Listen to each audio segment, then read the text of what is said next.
I concede defeat and put it to you, my audience, to try and do better. And with that, hello everyone and welcome to Munching with Michael, working title, for my attempt at the Meat-Ghetti and Spag-Balls. But before we can dig into what I am sure is going to be a delightful dinner, let's go over some of the trials and tribulations that I undertook to bring this dish before you. For the spaghetti balls, I was thinking of something in the style of arancini, those fried Italian rice balls. So what I have here is a whole mess of cooked spaghetti that I'm going to lay out on a sheet tray and allow to cool. In the end, we are going to be using roughly 3 cups of this. As with a lot of people, I am terrible at portioning pasta. Into 2 beaten eggs, we're going to add 2/3 of a cup of panko breadcrumbs and half a cup of Parmesan cheese, not out of the tin if you please. And then finally we have to add our 3 cups of pasta. Oh yeah, just drop it in there. And then attempt to mix, and then realize maybe you should have cut the pasta down a bit beforehand. So let's try that again. First, cutting the pasta into smaller size noodles, just like my mom used to do. And then I'm going to refrigerate this whole mixture until it's firm. It should take about an hour. And now it's time for fry time, into 350 or 375 oil to be precise. To the left, just off screen, I do have a cooling rack set up. In order to make our spaghetti balls, we're going to take a scoop that has a sharpish edge, such as one meant for ice cream or a disher, and then firmly grasp it until it forms kind of a more cohesive mass.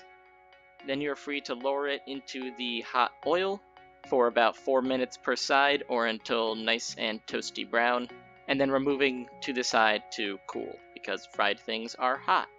Well, I'm sure you're all itching to know, how did my balls turn out? Well, I'm happy to report that they are okay. Because of the kind of loose texture of the ball, they were fried almost all the way through, making eating it kind of like eating a whole handful of fried wonton skins, but a bit more dense and definitely having a slightly chewy center. I do recommend eating them sideways facing the camera for max effect, and do not recommend eating them leftover.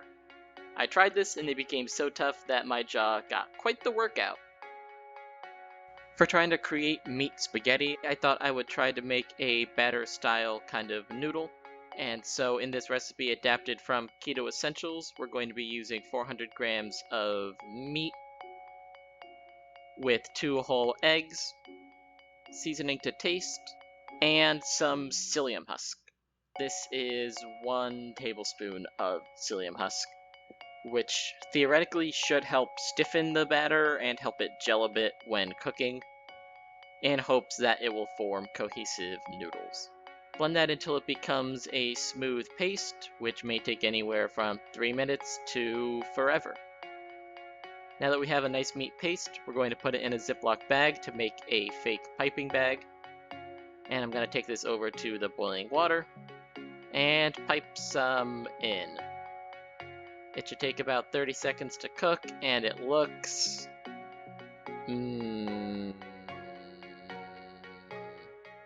Yeah, I'm not so sure about this, guys. It's basically just boiled meat. Alright, time for round 2.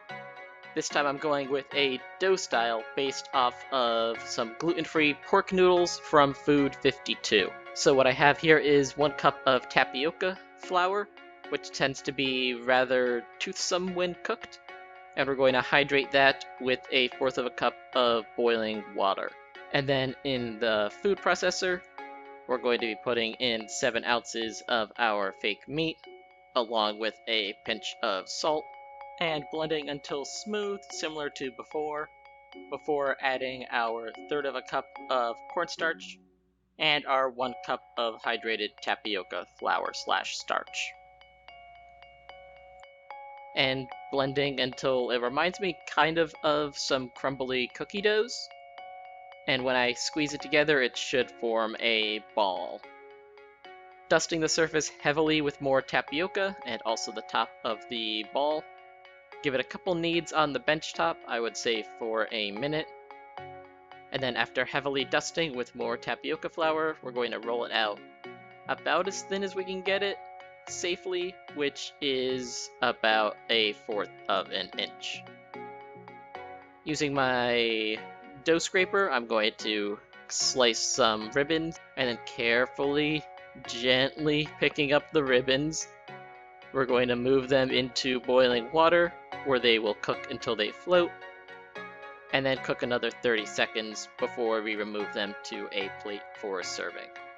After making them a little bit more pretty for the title card, there we go, put some nice dollops of sauce there. It's time to finally taste the fruit of our labor. They definitely look more noodle-like, although they're a bit thick and wide for spaghetti. Now I just need to grab one with a fork. Come on. Come on here. Okay. I got it. Don't worry. And the first thing that I notice upon eating it is that it is very, very chewy. More chewy than you'd expect from pasta, to be honest. And it tastes vaguely of meat.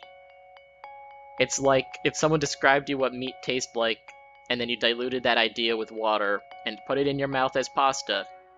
That's what this tastes like. It's honestly, it's not going to make me, like, gag on screen or anything, but it's probably my least favorite thing I've made from this show, and I've made things like weird soda cocktails from Bizarre Sodas, and ketchup-flavored ice cream with onion jam. So while I would call this a success in form, I'm not so sure it succeeds in function. I would give this 1 slippery beef noodle out of 10.